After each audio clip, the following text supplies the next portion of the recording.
Hello ladies and gentlemen, I'm Mr. Teacups and welcome back to Oxford United challenging for the Premier League. So we're going to kick things off straight away. It's time for the first game of the day. We got some Johnston Paint Trophy action. It's actually the semi-final. We're close to the final. We did win this trophy last year. Let's hope we can defend the title and win it again. And the game is Oxford United at home to Sheffield United. This is going to be a difficult game because I think in this career mode at the moment, well, currently in real life, Sheffield United are in League 1. But I think in this career mode, they're in the Championship because I had a look at my League 1 table and I don't think we played them yet and I don't see them in the table. So I think they are in the Championship. So, yep, we're playing a Championship team and this is how it went. So this game was difficult. Yeah, we were outclassed from the get-go. They were, how do I put it, a really hard crack to nut. And I just got that wrong. Wow, they were really hard nut to crack. And what I just said before just sounded really, really kinky. So we're going to move on. Yeah, they were really difficult. We did have a lot of chances early on. They both had a lot of... What I'm trying to get out here was an open game. The defenses were really good for both teams. Up front, Neil was getting absolutely raped on the ball. Tyrone, his pace was good, but it really didn't come in handy. Danny Rose, see, Danny Rose is a good striker. He's overall good striker, but he isn't increasing. Like, he's been getting goals for me. He's kind of going for a goal drought right now. I prefer James Constable up front, even though Danny Rose is rated higher. But James Constable adds a lot more of his, physical presence. He's got a bit of pace on him, and his aggression is really high. Danny Rose is good, but I think I might, switch around my strike force for the next coming games. And I thought this game might be a 0-0 draw. It's acting like one of those 0-0 games like Chelsea and West Ham, fucking boring as shit. I would take a draw, take it on to extra times and penalties, but something pretty retarded happened in the 45th minute. So Neil ends up winning the corner. Tyrone whips the corner in. It gets cleared. Falls to Neil. I'm like, you know what? I'm going to take a shot. Finessed it. Takes the dirtiest deflection and goes past the keeper. This goal is so deep. Oh my god. Like that own goal with Barcelona and Real Sociedad last night. This own goal, the ball was going wide. It was going miles wide. But the defender's arm puts it straight into the goal. Decent finish from him. We'll take it. That's a goal to nil. It's time for the second half. So that was the goal that separated both teams. It's quite funny, really, that an own goal did separate the both teams. It was funny that that didn't go down as an own goal because that ball was going miles wide. That should have gone down an own goal. It hasn't. But this is the thing for the second half. The game remained the same. It was literally a 50-50 game. A lot of pressure from both teams, but basically no opportunities. Yeah, it was a really frustrating game. I'm not going to lie. I went a little bit more defensive in the second half. Ball Constable on for Tyrone, as I always do. He's absolute lad up front, absolute Goliath himself. But we were playing defensively because I just felt like I couldn't score another goal. Like that goal in the first half was just pure luck. I couldn't make a breakthrough, and the fact that I did, I wanted to hold on to my lead, and I did that. I'm going to spoil it right now. We actually did win this game. We go onwards in the cup. But I have some really bad news. Right? Okay, before this game, we had quite a lot of games in quick succession. And the lads weren't really well rested. We don't actually have the biggest squad in the world. We could actually sign some players. But late on in the game, Neil pulled up with a hamstring. He literally died. Like, this is the thing. I've never seen this type of animation. He was running. He literally just flopped to the floor. It's a bad hamstring. Hamstrings can be a really, really bad injury. Look at many players out there. Look at Afellay. He just come back from Barcelona after about 2 years out. Sometimes it can affect your career. Like Michael Owen said when he was around about 21, he did his hamstring. When he came back, he didn't feel like the same player. And I do have some bad news. Neil is out for 3 months after this game. He's out for 3 months. He's my best player, my most vital player. At the time of need, we need him right now. We're a mid-table team. We need to go higher. Him being out is really going to hurt us. And it's up to Ruffles, my 61 rated midfielder, to take up his position on the left. So that's some disappointing news, but we have to go on. It's time for the second game of the day. Oxford United away to Rotherham. And this is how it went.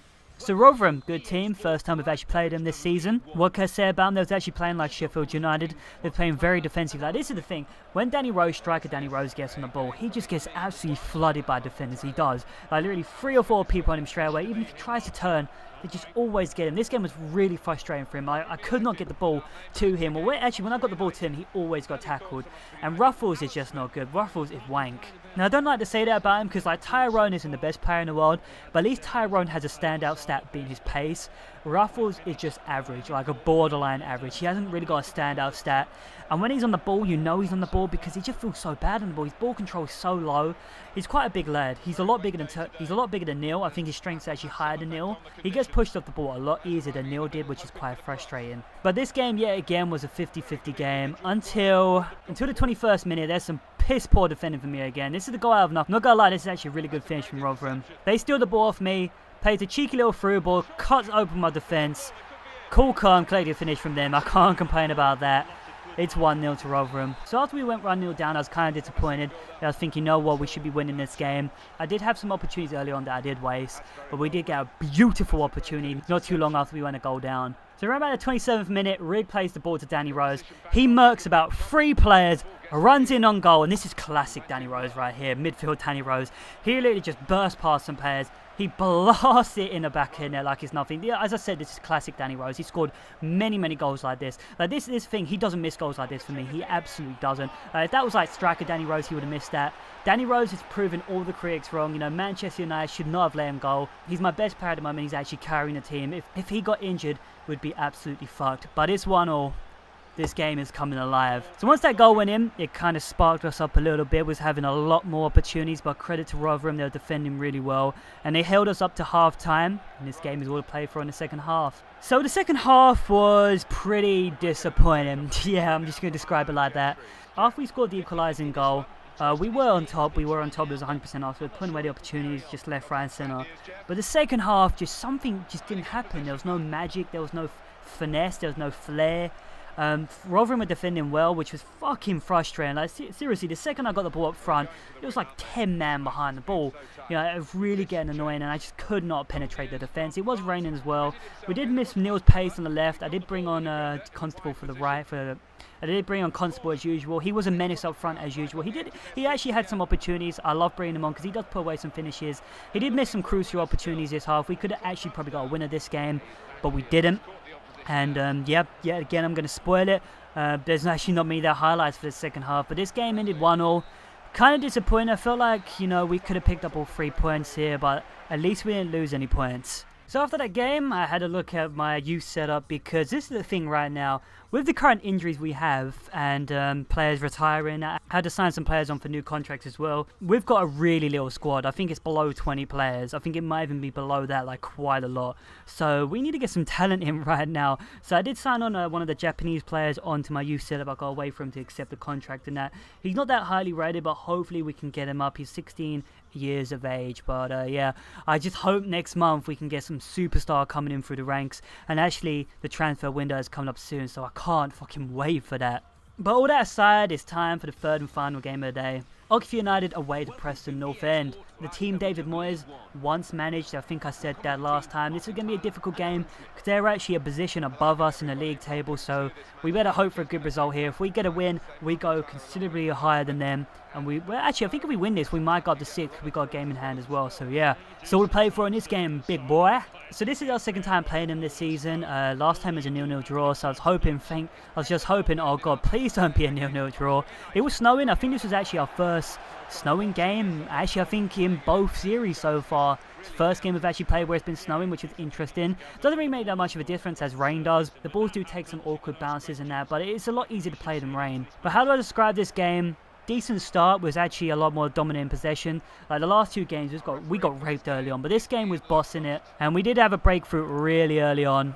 Around about in the 7th minute, Ruffles pays the ball to Rig. Potter's on a Usain Bolt run. Jesus Christ, this guy is running like the speed of light. Goes past like 2 defenders. Rig plays a cheeky little through ball through. Keeper comes out, completely just rapes Potter, doesn't get the ball at all. It's a penalty kick. Rig takes the penalty, slams it home. It's 1-0 very early on. So it was a nice feeling to score early on. We did that a lot last season, but this season it's just not been happening for us because the games have been a lot more difficult. So it was nice to score early on. I'm not going to let it go to my head because it's going to be a really, really difficult game. I kept up the pressure, and for once I tried to retain possession. Like, I'm a person, I try and counter-attack, and I just always trying to attack. I always try and take risks, and sometimes that fucked me over. But this game I decided we're going to hold possession a little bit more like Barcelona and just wait for the opportunity to happen. It was working for me a little bit. Preston had fewer attacks, so we had to do less defending, which was nice. Because in this game, I always feel like the computer can score. They're really, really lethal in the attack.